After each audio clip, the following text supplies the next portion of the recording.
Donc les Basques vont vous parler de ce qu'ils connaissent le mieux, c'est la branche Bordeaux-Espagne du GPSO.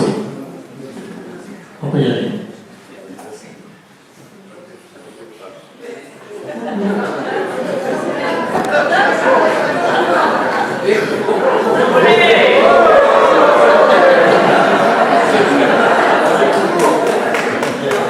Voilà, contrairement à ce qu'on vous dit, la ligne actuelle n'est pas saturée et sa capacité est suffisante.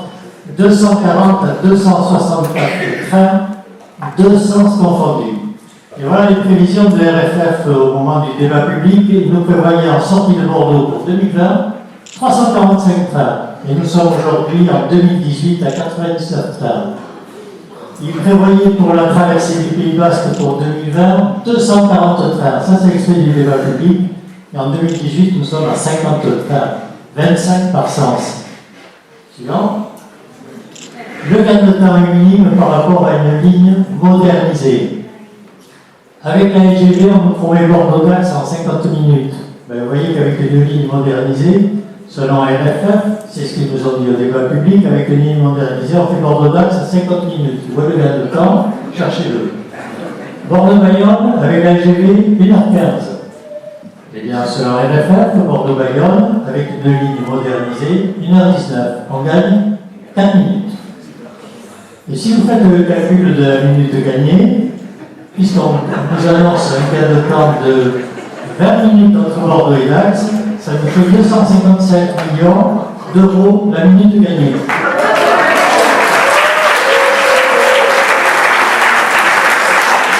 Si maintenant vous calculez le coût au kilomètre de Bordeaux-Toulouse et Bordeaux-Dax, on est rendu à 39,03 millions d'euros, soit près de 40 millions d'euros, avec lequel on pourrait construire 4 EHPAD, on n'est pas loin, 2 collèges, on n'y est plus, ou presque un lycée pour 1 km de LGV.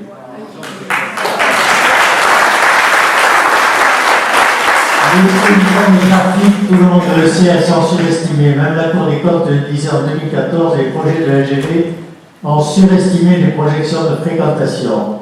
La Cour européenne des comptes, tout récemment en 2020, disait les données relatives au trafic sont de qualité médiocre, notamment en raison de prévisions trop optimistes.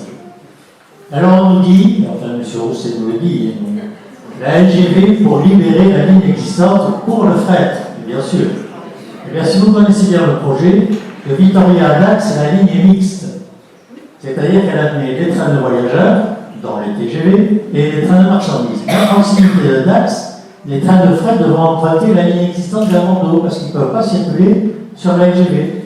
Donc, ils vont venir se cumuler avec les trains qui vont transiter par la ligne existante, c'est-à-dire qu'à l'arrivée de Bordeaux, vous avez autant de trains. Donc, ne libérez rien du tout, sinon les quelques TGV qui emprunteront la ligne actuelle. Voilà comment on nous balade. Suivante. Je vais tenir ensemble. Bien, toujours selon M. Rousset, il faut une LGV pour mettre les camions sur les trains avec une autoroute ferroviaire. Voilà ce que nous avons sur la région. Ils vont nous enlever 2000 camions de l'autoroute. Mais figurez-vous qu'il y a déjà une autoroute ferroviaire, c'est celle de Le Boulou-Bédorbourg. Elle a été mise en service en 2007 et prolongée récemment vers Barcelone. Il passe 265 camions, enfin, elle capte 265 camions par jour, soit 2,6% du trafic poids lourd sur la mer. Vous voyez comment on a supprimé le nombre de camions. Mais je pense que M. Rousset ne dit pas beaucoup. La LGV relie les métropoles, elle dessert peu les villes intermédiaires. Ce n'est pas un TER. Les experts ont tous dénoncé les effets néfastes de la LGV, notamment la métropolisation, qui pénalise certaines villes moyennes qui auront une faible desserte. La LGV, elle déménage les territoires, elle a peu d'effet sur l'économie des villes moyennes. Tous les experts et la Cour des comptes sont unanimes pour relativiser l'impact sur l'économie. Enfin, la LGV, on vous l'a dit, restaurera notre environnement, outre la destruction des terres agricoles, de forêts, de zones humides. 9 sites Natura 2000 sont impactés, mais tout le monde s'en fout. Sur Dax-Espagne, les compensations nécessaires seraient de 1000 à 1750 hectares, selon nous, on va les trouver, et c'est autant que pour le reste du GPSO. Enfin, la LGV aura un bilan carbone défavorable, et regardez ce qu'écrivait la Cour des comptes en 2014. De nombreuses études en France et à l'étranger confirment ce constat de faible effet de la grande vitesse sur le gaz en émission de gaz à effet de serre. Et enfin,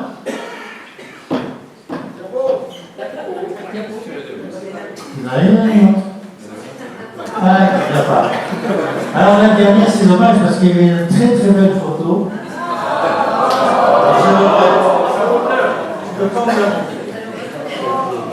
C'était le corridor de la biodiversité que nous promettait M. Rousset. C'est une LGV en construction et c'est un peu décapable pour voyez la photo. Voilà, je vous remercie.